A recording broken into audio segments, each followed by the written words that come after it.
Welcome to Accommodate This. My name is David, and I'm a late diagnosed autistic adult. I make videos related to autism and the neurodivergent experience, so if that's something you're interested in, please be sure to subscribe so you don't miss out on any future videos. Let's start off with a little story. Imagine you are the manager of a small team of 4 or 5 people who work in an office setting. One day, one of your employees shows up an hour late. And not only did they arrive late, but they showed up in the middle of a team meeting. And they were making a lot of noise as they got situated. And you notice that their outfit is a little bit disheveled and their hair is messy, and that they seem a bit distracted. As manager, how would you feel? What would you think? What would you do? This kind of situation happens all the time, and it can be difficult to know the best way to proceed. So in today's video, I'd like to explore how people may respond to situations like this, just as I described, and some options that might be able to help you reach a place of better understanding so you can make a better choice. From there, you can foster a stronger relationship. So now that we know why we're here, let's get into the topic for this video: mental stories.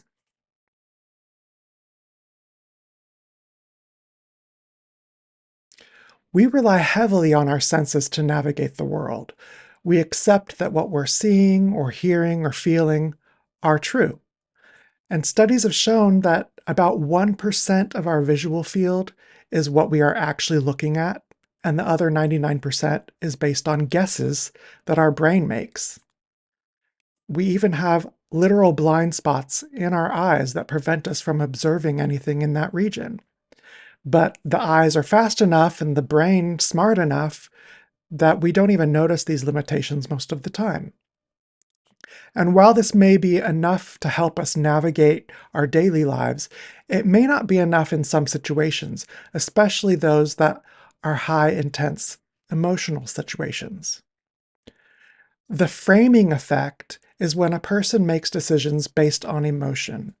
And if you feel very little emotion about something, it may be quite easy to just dismiss it. On the other hand, if you have very strong feelings about something, you're more likely to hold on to it and entertain your emotional impressions, despite what you saw or heard. When a person is able to frame a concept in a way that tugs at their heartstrings, it's more likely to be remembered and cherished. And that's why music can be so powerful.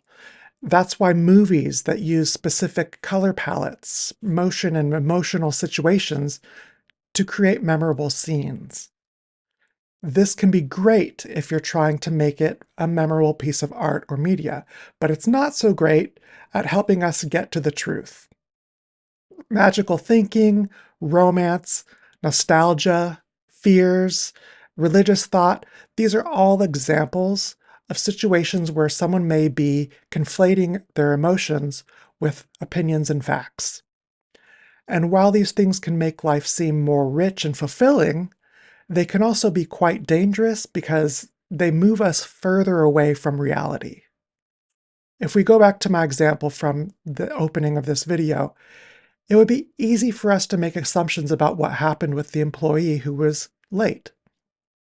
If you relied on your emotions, you might be offended that they were disruptive during the meeting and that they were being so rude with how they showed up late. And you may be upset that they didn't call you and tell you that they would be late. And maybe you tell yourself that such behavior is inconsiderate and irresponsible. You may feel like their appearance was unprofessional, and if they were going to be late, they could have at least taken a few extra minutes to make themselves look presentable. All of these feelings are understandable if you have them. However, they're not justified. They are simply mental stories that you tell yourself. Let's look at the facts. The employee showed up late, they made a lot of noise when joining the meeting, and their appearance was not up to standard. That's all you know. The rest is a story created in your own mind. And too often, the stories we tell ourselves end up being our justification for our actions. Once we have associated an emotion to the facts, our actions tend to follow suit. For example, if we feel offensive, we defend. If we feel like the employee was deliberately inconsiderate and irresponsible, we may feel like we are justified to lecture them or call them out for making you feel that way. But the fact is, they didn't make you feel that way. It was you who added the emotion to your observations. Now, let's say you finish your meeting, and as everyone is dismissed, you ask that employee if they had a moment to talk. They nod, and when everyone leaves, you end up asking them what happened. They tell you they were on their way to work, but they saw a person laying on the side of the road, so they stopped to check on them, noticing that they weren't breathing. They immediately called 911 and began administering CPR. It began to rain, but the employee was dedicated to saving this person's life, not so much about finding shelter. And eventually the person came to, but by that point, the employee's phone had died, so they weren't able to call the office. But the employee didn't feel like they could just leave the person on the side of the road and go home and change, so they stayed with them until the ambulance arrived. And when he joined the meeting, he plopped into his chair from exhaustion, only then realizing that he'd injured his knees while providing CPR. And although he knew he didn't look as good as he should, it would have been harder to go home and change at that point. He struggled to get everything out because he was still processing the whole thing, expressing disbelief in what had happened, concern for the person they tried to help, and contemplating the worst if he hadn't taken any action. How does that make you feel?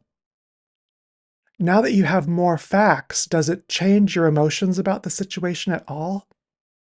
It should. Now imagine if you had simply lectured the employee before listening to them explain their behavior. It likely would have led to creating a wedge between you and your employee. You would have trusted them less, and they would have likely felt as though you were being unreasonable, trusting you less as well. They might have felt like not sharing anything with you in the future, or even consider looking for another job. But asking them first opened the door to discovering the truth. Reserving judgment, ignoring the framing effect that was brought on by your emotions, and focusing on just the facts is the right way to proceed. This was my approach when I became leader of a team over a decade ago. It was more important to me that my employees felt supported and trusted to do the right thing. And my superior at the time commented on how impressed she was with my handling of my team because many of them let her know that I was the best leader they'd ever had. And I attribute most of that to the fact that I made an effort to rely on the facts, not to read into anything, and not to make up mental stories based on my emotions. Not all leaders do this, though. In fact, my last manager that I had relied heavily on her emotions and refused to listen to reason. And no matter how much I tried to discuss facts, she refused to doubt her mental stories. And at one point, she even told me that she believed I was a danger to my team.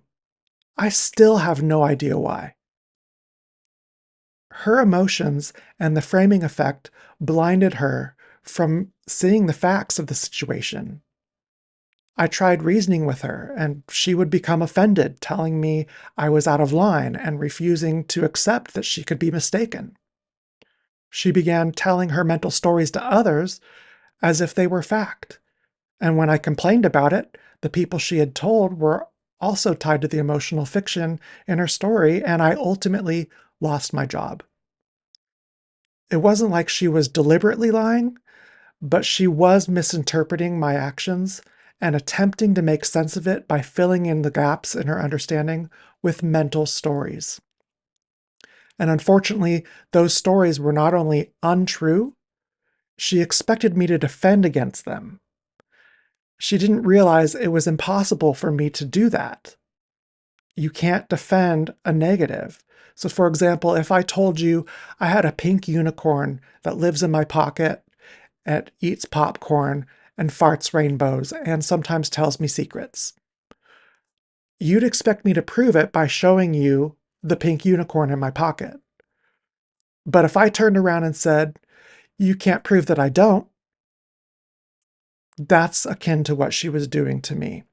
She was trying to get me to defend against the stories she was telling herself in her own mind. If she had simply talked to me about what she observed, relying on the facts and setting emotion aside, I could have explained what I was doing. But unfortunately, when I did try to explain my side, she asserted her position rather than owning up to the fact that she could be wrong. She believed her mental stories were incontrovertibly true, which drew a wedge between us. And it killed any form of trust that we previously had and sealed my fate. Unfortunately, this is something that happens all too often to autistics because we think differently than allistics. Autistic brains tend to be more reliant on logic and reasoning and trying to make sense of things around us. We value honesty above connection and truth above emotion. So we naturally ask questions and seek to understand. Our need to understand can often be perceived as defiance or pushback if you're looking at the situation through an emotional frame. But instead of creating a story about why someone asks you something, you have the freedom to simply ask. You don't have to make it up. You can live more honestly. You can live in reality and be less controlled by your emotions. When an autistic person asks a question, it is typically coming from a place of wanting to be accurate.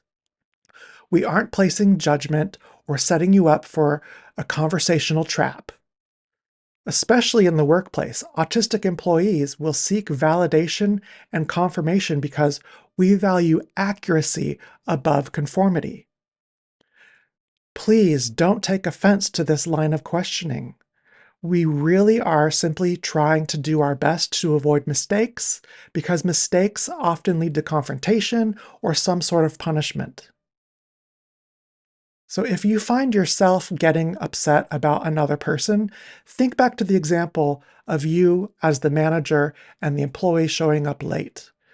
You didn't witness someone being rude. You don't know why they were late without asking them. It's dishonest to fill in the blanks of your understanding with whatever your emotional drive is. If you do, you're only lying to yourself, disrespecting the other person, and denying both of you from being in a place of truth that's based in reality. You are essentially resisting the truth rather than getting closer to it. The closer we are to the truth, the more likely we will be to make better decisions that get us to better places and foster stronger relationships. Jumping to a conclusion based on emotions is only going to lead to confrontation, not collaboration. So let's do better. We can do better when we know better. And we can know better if we avoid jumping to conclusions or building up mental stories to fill the gaps in our understanding.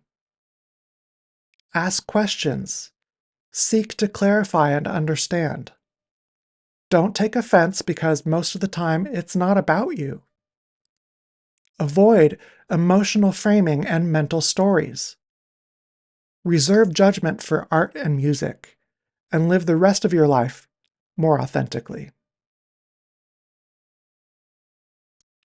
If you enjoyed this video, please comment, like, and subscribe to see more content like this, or click on the video here to continue watching.